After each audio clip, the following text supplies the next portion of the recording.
Hi there, and welcome to another episode of The Great Journey, another warts and all episode for the development of the Dominium game. Hopefully this time will be a bit more successful than the previous mission, which was an epic fail.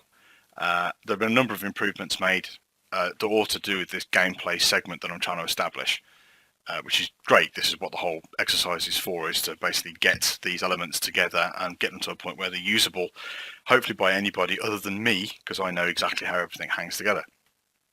So without further ado, we need to find out what goods we can trade from this system that will make a profit in a target system that we need to travel to. So let's bring up the galaxy map. And if we go to the home system, this is where we currently are in the cluster. And now you can see all of the systems within a jump range, for argument's sake for the time being. Now, not all of these will have stations, so therefore we can't trade in these systems at all at the moment. So what we do is we apply a filter with stations. There we go. So not many there. There's 4 to choose from. Okay. So what we'll do is we'll have a look at each one. So if we just focus on this system, and now we can invoke the trade window to bring up the market for that system. And excuse the fact that the HUD overlays remain behind. That's a known bug. I've also named the commodities now, so they're a bit more interesting than commodity 1, 2, 3, 4, 5. And also the point of note is it now shows you the delta between the current system's market prices and the target system's market prices. So here, biological components are 85 units a ton in the target system. In the current system, that means if I bought them and traded them, I would lose 11 credits per ton, which is pretty bad going. So obviously anything in red is a loss, anything green is a profit. So we're looking for profitable commodities. And here we can see that waste is 27 credits per ton dearer in the target system. Therefore, if I buy a ton here and trade it there, I will make 27 credits. So that's our target. So if I get rid of that window, let's have a look at different systems. Try and get the best profits. I think that's the one I just looked at, to be fair. This system is, there we go, 49 credits a ton on waste. I think I need to tweak the algorithm a bit there, but hell, I'll take that profit, that's fine by me. So target system's named 7008 at the moment, that's lovely. 41 credits a ton is the highest profit there for waste, so not beating that one. And this system's 9, and it seems waste is the most profitable commodity, so it's the target system will be 7008. So basically I need to dock here, buy as much waste as I possibly can with my money, and then travel to 7008. Let's get cracking. That's a bug there, it's bringing up the last trade window. So if we just have a look here, if I invoke the trade window for the local system, you can see there's no deltas because obviously you're where you're at, and waste is currently 98.9 credits per ton. So let's get docking. A number of changes have been made to the docking and course navigation system and autopilot. So now it's possible to request docking permission or cancel it. That's for ingress or egress of the docking bay. You can unplot a course or clear the course, and then you can engage the autopilot and also disengage it, so you can stop mid-course. But not particularly interested in any of that, so let's request docking permission, which I've been given. I've laid in the course and now engage in the autopilot. So off we go. You'll forgive me if I speed through this section because obviously it's just flying to the space station and docking. Nothing exciting here.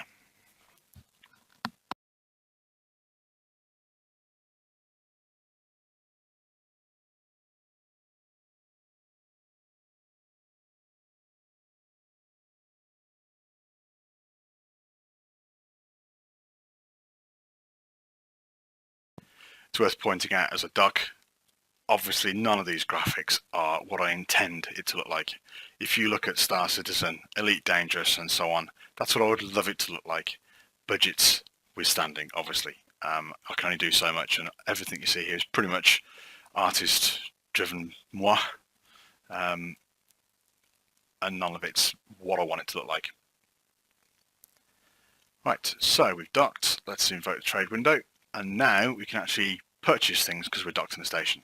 And I'm going to be greedy and buy as much waste as I possibly can. Let's fill her up. Okay, so I've managed to squeeze 12 tons with my meager 1200 credits, which has cost me 1186 credits. Lovely. basically, as soon as you exit the station, that's when the trade actually takes place. So, which is what we'll do now. Hopefully, if I request dock egress, there you go, the lights are all come on, lovely. And yes, you can see them not being depth clipped through the station floor there. I've yet to put that bit of code in because these are all 2D screen space effects. Right, let's plot a course to get out. This goes a bit squiffy at the minute.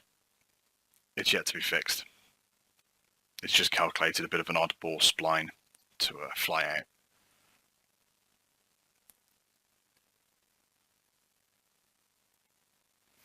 So it kind of does a double back loop before it flies out to the docking bay.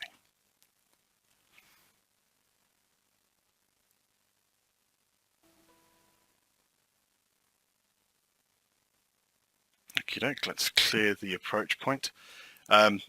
Just as a note there as well, these docking bays are quite big. And when I do the final markup, because there's 6 docking floors, each one will have its own approach point, so 6 ships can dock at once. Or if it's a larger vessel, only one will be able to dock because it will block the entire bay out. That's yet to be done though, but the system's all in place to support it. Right, let's go and apply our course to 7008, hopefully. These little squares are waypoint markers. If I zoom out, you can see there are waypoint markers that basically allow me to zip around the cluster. And this one's well outside the cluster, so you can do extra galactic maneuvering, just as a point there. Right, so 788 I think was...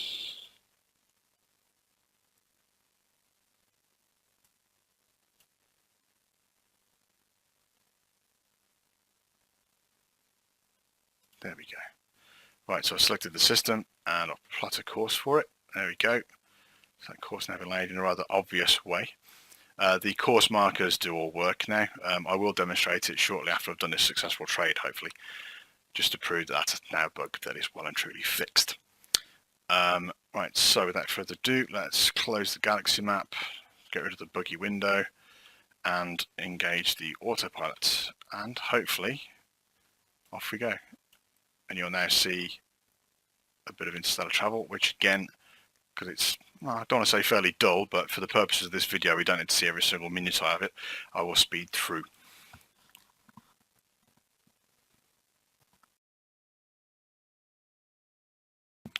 The course changes between scene spaces aren't particularly fluid at the minute. That's a bug that's to be fixed. It was fixed ages ago, but recent changes have broken it again. So.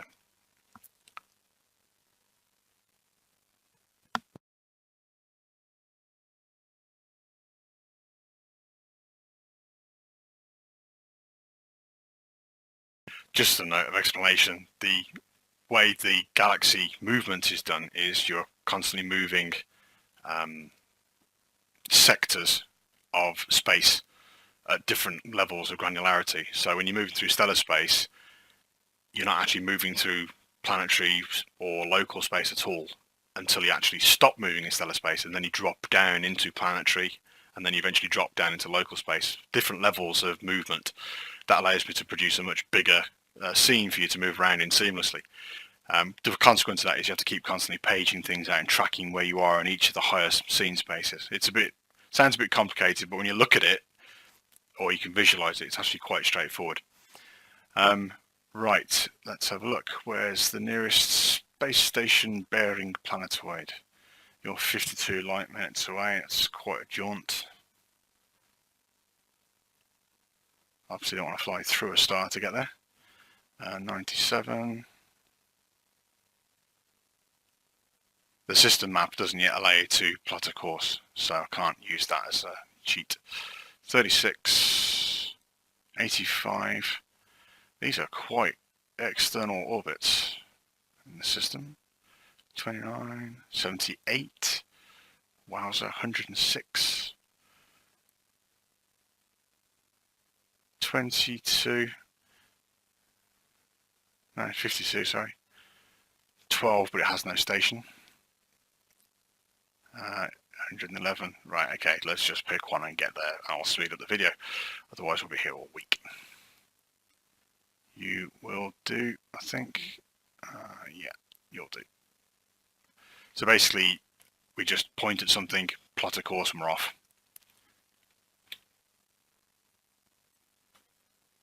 And I'll catch you in a bit.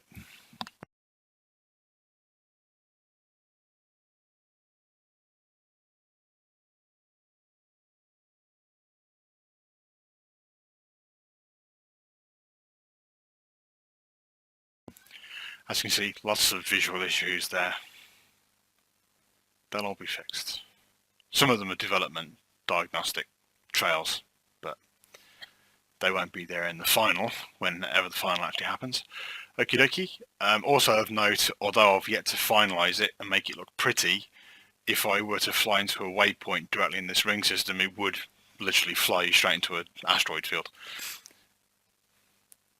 It's a bit ropey, but it is seamless. Quotes, just needs some finesse. Right, let's find a station. Hopefully, we've come to a planet that has a station as soon as it said it had a station. You can see the stars there, quite a way away. I hope we've found the right place, because I can't seem to locate a station anywhere nearby. Loads of satellites, but no station, which is a bit of a concern, so I'm guessing we're going to be jumping somewhere else in a minute.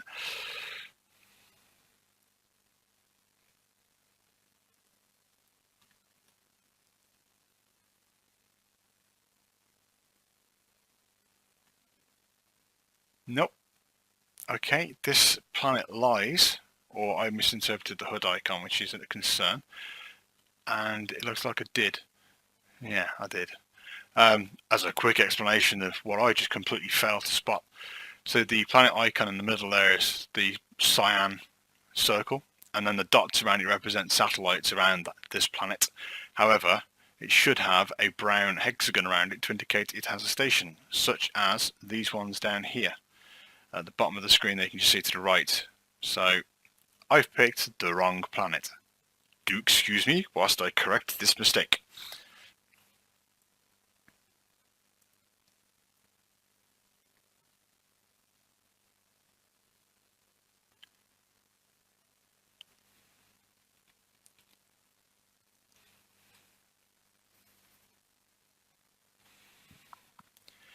Right, so again I shall speed up.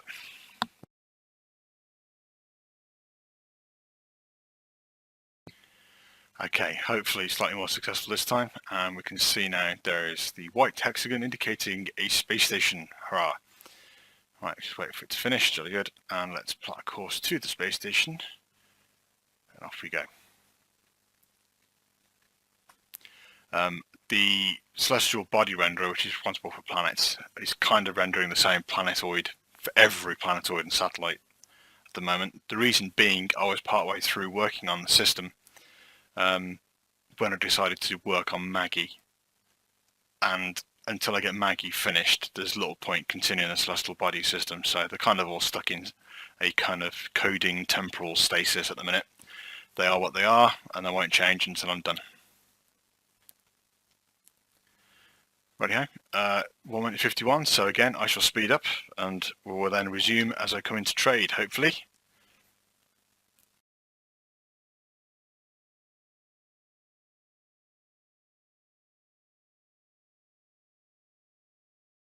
Huzzah! We've arrived. Sadly, of course, the code that offsets the distance from the space station seems to have broken, and it's dumped me right inside the space station. But these are small, trivial things to resolve. Right, so let's dock, request permission.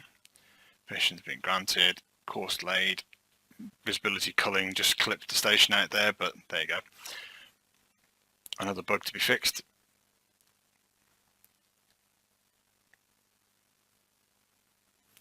The station's a bit green because the light that's getting to us from the distant star is a bit feeble and green tinted. All of this is to be resolved, tuning and markup and so on. Right now they're just kind of think programmer art for different colours just to test all the lighting rigs and everything else work. Right, we are docked. Let us try and sell our goodies and see if I've made a profit. Oh, that's nice and healthy. So our 12 tons of waste are worth a healthy 1,781 credits. So I use the mechanism to sell each ton. So I've just made 600 credits in one trading run. Fantastic. Okie dokie. Let's go and see in the galaxy map. If we go to home system now, same filters have been applied, but now I've got access to a couple more stations because I've moved. So now I want to see what's worth trading where. Okay, so waste, don't want to take waste there, obviously, because I just traded it off high here. Biotech's worth investing in. Okay, that was star 8913. Be nice when I get the name generator in. Okay, there it's medical. Oh no, we got biotech again, so good healthy profit. Okay.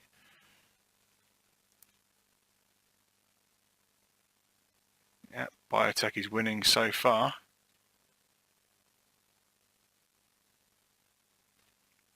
Biotech it is.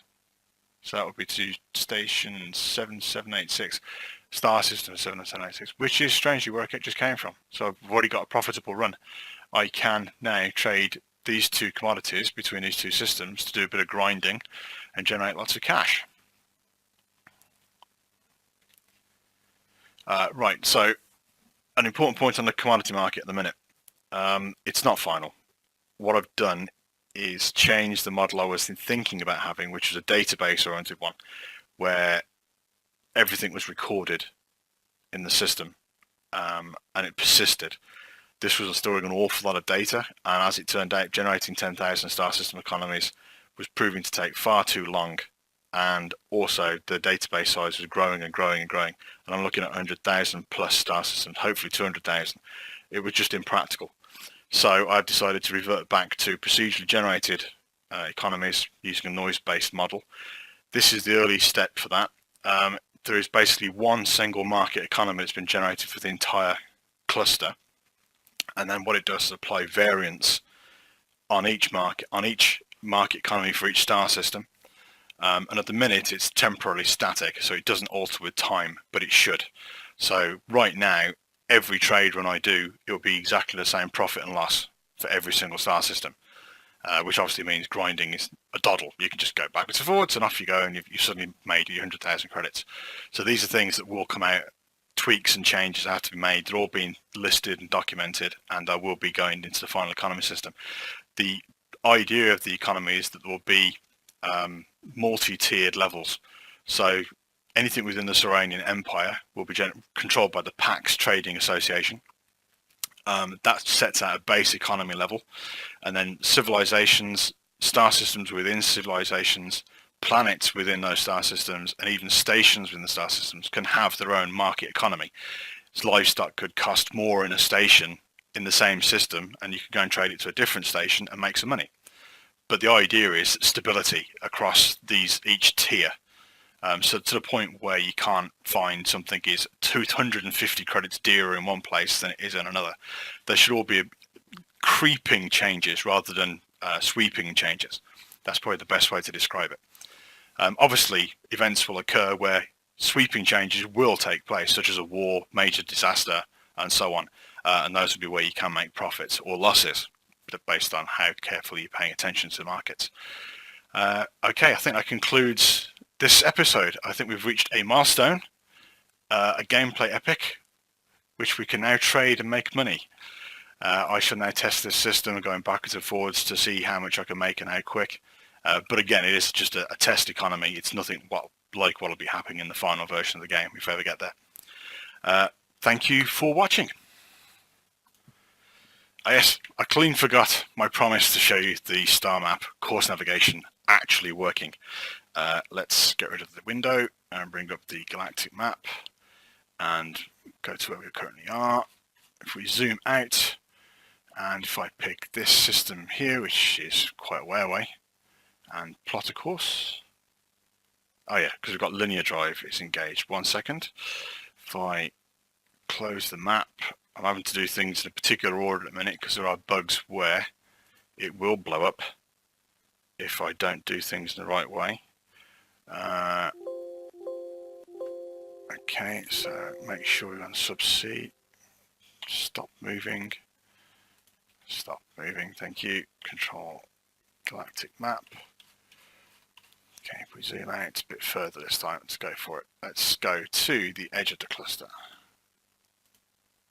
There we go. So hopefully when I engage the route finder, it will plot a zigzag course through many star systems to get to where we want to go. And there we go, as if by magic. So at the moment, with the size of the cluster we've got and the number of stars, it has plotted a 1, 2, 3, 4 stop course to get us to our final destination, which if I now engage, it would zip through quite happily. I won't, because it'll take quite a while to get there. But that's the general idea. Finally, what will happen in the final system is based on your current drive technology, the maintenance status of it, the power levels and so on, possibly fuel depending on the drive system you're using. This course will be, the steps it can take will be based on that. So if you've got a very duff drive, it will plot a course for you to this star, but there will be far more steps in it as it has to take smaller jumps to get to where you want to go. But at least it's proving that it did actually work, and I wasn't talking complete dross. There you go. That one's a bit zigzaggy, but there we go. Okay. Again, right. Postscript over. Thank you for watching.